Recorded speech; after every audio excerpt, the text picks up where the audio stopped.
Hi hello నమస్తే welcome back to our channel. ఏం చేస్తున్నారండి? ఈరోజు చాలా టేస్టీగా ఎమ్మిగా మష్రూమ్ ఫ్రై అయితే ప్రిపేర్ చేసండి. టేస్ట్ అయితే అదిరిపోయిందనమాట. ఇంకా ఆలస్యం ఎందుకు వచ్చేసేయండి ప్రిపేర్ చేసుకుందాం. ఈరోజు మనం ఏంటంటే మష్రూమ్ ఫ్రై చేసుకుంటున్నాము. దానికోసం అని చెప్పేసి ఇదిగోండి మనకి మష్రూమ్స్ దొరుకుతాయి కదా, అది ఒక ప్యాకెట్ తెచ్చేసి శుభ్రంగా వాష్ చేసండి. వీటిపైన మట్టి ఉంటుంది కదా, అంతా క్లీన్ చేసి ఇలా పెట్టేసాను అనమాట. అలాగే ఆనియన్స్ అనమాట అండి. ఆనియన్స్ కొంచెం ఎక్కువైతే ఉండాలి. నేను 3 తీసుకున్నాను. అలాగే పచ్చిమిర్చి 3 అనమాట. ఇంకా యాజ్ యూజువల్‌గా అండి కారము, పసుపు, సాల్ట్ అనమాట. ఇవన్నీ కూడా మన రుచికి సరిపడినంత. అలాగే కొంచెం ఇదిగోండి గరం మసాలా. ఆహ్, ఇదేంటంటే ధనియాలను, జీలకర్ర పౌడర్ అండి. మిక్సింగ్ పౌడర్ అనమాట ఇది. వీటితో చాలా యమ్మీగా అండి ఈజీగా మనమైతే ఫాస్ట్‌గా ఇదేంటంటే పప్పు చారుతో గాని దేనితోనైనా బావుంటుంది. సైడ్ డిష్‌గా బావుంటది. లేదంటే మనం డైరెక్ట్‌గా అన్నంలో కలుపుకున్న తినొచ్చనమాట. మెయిన్‌గా ఈ ఆనియన్స్ కొంచెం ఎక్కువ వేసుకుంటానికి ఏంటంటే, మనం రైస్‌లో కలుపుకొని తినేటప్పుడు కొంచెం గ్రేవీ కోసం అండి. ఇగోండి వీటిని చక్కగా మనము మనకు కావాల్సిన సైజులో మనం కట్ చేసుకుందాం. ఫ్రై కదండీ! ఇలా బావుంటదనమాట. ఇట్లా కట్ చేసుకుందాం. అన్నీ గూడా అలానే కట్ చేసుకుందామండి. కొంతమంది ఏంటంటే వేడి నీళ్ళలో ఏసేసి ఇది కూడా తీసేస్తారండి ఇట్లా. అది కూడా ఒక ప్రాసెస్ అనమాట వచ్చేస్తది. బట్ ఇలా వేసుకున్నా బానే ఉంటుంది. అలా కావాలనుకున్నోళ్ళైతే మీరు కొంచెం హాట్ వాటర్‌లో ఏసుకున్నారంటే పైనున్న ఈ సన్న పీల్ అనేది వచ్చేస్తదండి. చూసారు గదా! వేడి నీళ్ళలో ఏస్తే ఇదంతా వచ్చేస్తదనమాట. ఆ తర్వాత చేసుకుంటారు. అట్లా కూడా చేసుకోవచ్చండి. మష్రూమ్స్ అనేయి చాలా హెల్తీ అండి. మనం పిల్లలకు కూడా పెట్టొచ్చు. కర్రీ చేసుకోవచ్చు, బిర్యానీ చేయొచ్చు. ఇలా ఫ్రై కూడా చేసుకున్నామంటే దేనికన్నా మనం పెట్టేసుకొని చక్కగా తినేసేయొచ్చనమాట. ప్రాసెస్ చూద్దామండి. దానికోసం అని చెప్పేసి స్టవ్ ఆన్ చేసి గిన్నె పెట్టేసాను. గిన్నె పెట్టి గిన్నె కొంచెం హీట్ అయిన తర్వాత మనము ఆయిల్ వేసుకుంటున్నాం. చూడండి. ఇదిగోండి చక్కగా ఆయిల్ అనేది హీట్ అయిపోయింది. సో, నేను కట్ చేసి పెట్టుకున్న ఆనియన్స్ వేసేస్తున్నాను. చెప్పా కదండీ 3 ఆనియన్స్ అనమాట. ఈ ఆనియన్స్ అన్నీ కూడా పీసెస్ కట్ చేసి వేసేసుకుంటున్నాను అనమాట. కొంచెం గ్రేవీగా కావాలి కాబట్టి కొంచెం ఎక్కువ వేస్తున్నానండి. ఆనియన్స్ అనేవి మంచిగా వేగాలన్నమాట. కొంచెం ఆనియన్స్ ఎక్కువ వేసుకుంటున్నాం కాబట్టి మనకి స్పైసెస్ కూడా ఎక్కువ పడతాయండి. అంటే చిల్లీ పౌడర్ అనేది మనం కొంచెం ఎక్కువ వేసుకోవాలన్నమాట. అప్పుడే బ్యాలెన్స్ అవుతుంది. లేదంటే కర్రీ కొంచెం తియ్య వస్తుంది. మీరు ఏ కర్రీలో ఆనియన్స్ ఎక్కువ వేసినా గానీ ఆ కర్రీ కొంచెం స్వీట్‌గా అట్లా అనిపిస్తదండి. దానికోసం ఏంటంటే ఎక్కువ ఆనియన్స్ వేసుకున్నప్పుడు ఎప్పుడైనా కొంచెం మన స్పైసెస్ ఎక్కువ వేసుకోవాలంట. స్పైసెస్ అంటే మనం ఇందులో అయితే ఓన్లీ కారం యూజ్ చేస్తున్నాం కదండీ! ఆ కారం అనేది కొంచెం ఎక్కువ వేసుకున్నాము. ఇదిగోండి ఇప్పుడు ఇందులో కొంచెం మనం అల్లం వెల్లిపాయ పేస్ట్ వేద్దాం లైట్‌గా. కొంచెం టేస్ట్‌గా ఉంటదండి. చక్కగా నాన్ వెజ్ తిన్నట్టనమాట దానికోసమని. అలా వద్దనుకున్న వాళ్ళు స్కిప్ చేసుకోండి అల్లం వెల్లిపాయ పేస్ట్.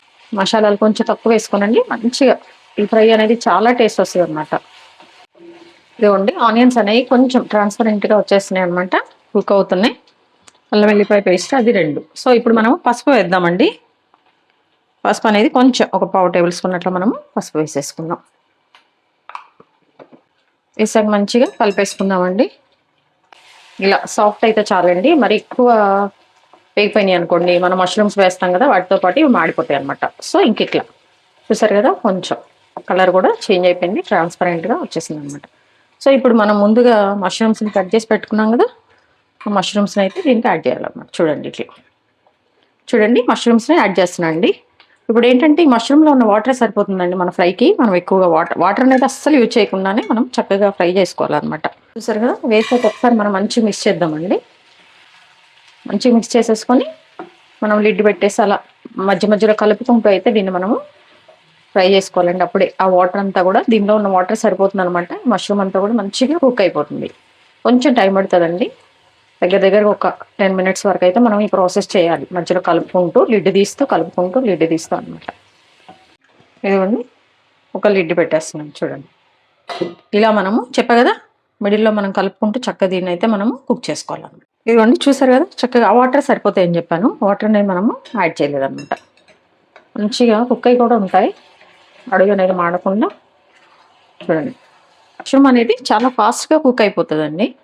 పెద్ద టైమ్ టేకింగ్ అట్లా ఏమి ఉండదన్నమాట. ఇదిగోండి ఆయిల్ అంతా వదిలేస్తుంది చూసారు కదా.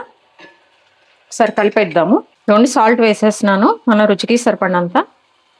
కొంచెం ఒక చిన్న టేబుల్ స్పూన్‌తో ఒక టేబుల్ స్పూన్ వేసానండి. ఒకవేళ సరిపోకపోతే మళ్ళీ మనం వేసుకుందాము.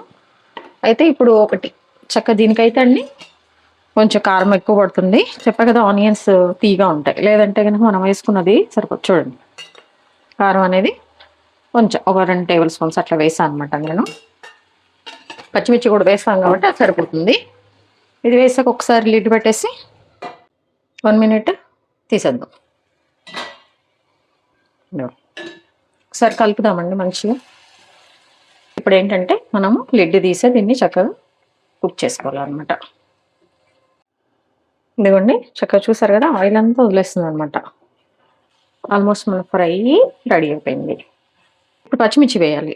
3 పచ్చిమిర్చి చూపించాను కదా, అవి కట్ చేసి వేయాలి. ఇవి ముందే మనం వేసుకున్నామంటే అండి మెత్తగా అయిపోతే బాగుండదు. ఇప్పుడు మనం వేసుకుంటే కొంచెం ఆ ఘాట్ అనేది కొంచెం బాగుంటుంది. ఇవి వేసేసి మనం ఒకసారి కలిపేసుకోవాలండి.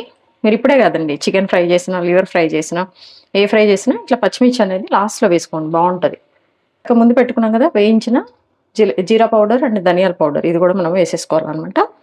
అలాగే పక్కన పెట్టుకున్న ఒక పావు టేబుల్ స్పూన్ గరం మసాలా, ఇవన్నీ వేసాక కూడా మనం మంచిగా మిక్స్ చేసుకోవాలండి. ఉప్పు కారం ఒకసారి చెక్ చేసుకోండి, లేదంటే మళ్ళీ కొంచెం మనం యాడ్ చేసుకోవచ్చు. మష్రూమ్ ఫ్రై అంటే మరీ ఏదో గట్టిగా అట్లా ఏమి ఉండదండి, ఇట్లా స్ట్రక్చర్ ఇలానే ఉంటుంది. కొంచెం గ్రేవీగా ఆనియన్స్ వేసుకున్నాం. మనం ఏంటంటే అన్నంలో చక్క మనము పెట్టుకున్న రైస్కి మొత్తం కలిసే విధంగా ఉండాలి కాబట్టి కొంచెం ఆనియన్స్ ఎక్కువ వేసుకున్నాం అనమాట.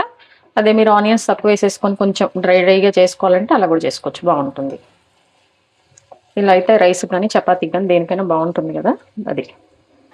ఇప్పుడు ఏంటంటే ఇందులో మనం ఫ్రెష్గా కట్ చేసి పెట్టుకున్న కొత్తిమీర వేస్తున్నానండి. ఇంకా అయిపోయింది అనమాట. దించే ముందు కొంచెం కొత్తిమీర వేస్తున్నాను. అలాగే కరివేపాకు కూడా అండి ఏ ఫ్రైకైనా మనం ఇది లాస్ట్లో వేసుకోవాలి, అప్పుడే బాగుంటుంది అనమాట. చాలా టేస్ట్ కొంచెం డిఫరెంట్గా ఉంటుంది, ట్రై చేయండి. ఒకసారి కలిపేద్దాము.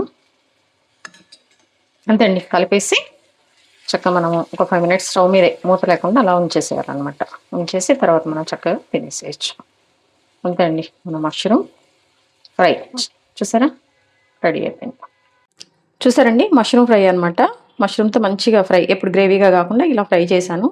అయితే కొంచెం ముద్దగా చేశానండి, ఎందుకంటే చక్కగా మనం అన్నంలో కూడా కలుపుకొని తినడానికి రైస్తో మనం ఎంజాయ్ చేయడానికండి. చపాతీకి రైస్కి చాలా బాగుంటుంది అనమాట.